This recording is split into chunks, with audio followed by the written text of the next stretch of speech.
ప్రార్థన. కుటుంబంలో సమాధానం కొరకు ప్రార్థన. ప్రేమమయుడా, కృపామయుడా, పరలోక తండ్రి, మహోన్నతమైన మీ నామములకు స్తుతులు స్తోత్రములు తండ్రి. ఇంతవరకు మీ కృపలో మమ్మల్ని కాచి కాపాడిన దేవా, మీకే స్తుతులు స్తోత్రములు. ప్రభువా, కుటుంబస్తులను ఒకరినొకరితో సమాధానపరచండి దేవా.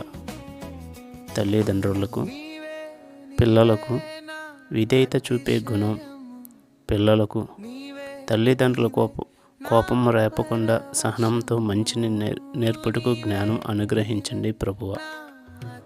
సహోదరుల ఐక్యత కలిగి ఉండుట ఎంత మేలు, ఎంత మనోహరము అన్నారు కదా ప్రభువా.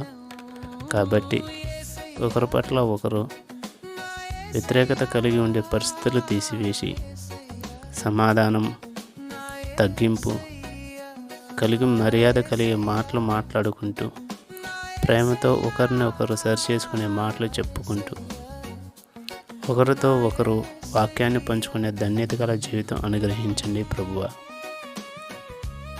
వ్యర్థమైన వాటికి చోటిచ్చి సమయం వృధా చేసుకోకుండా కుటుంబ ప్రార్థనలు జరుపుకుంటూ క్రీస్తు కుటుంబముగా జీవించు ధన్యత నీమని వేడుకుంటూ, నమ్ముట నీ వలన అయితే నమ్మువానికి సమస్తము సాధ్యమే అన్న విశ్వాసంతో యేసయ్య పరిశుద్ధ నామంలో ప్రార్థించి పొందుకున్నాం తండ్రి.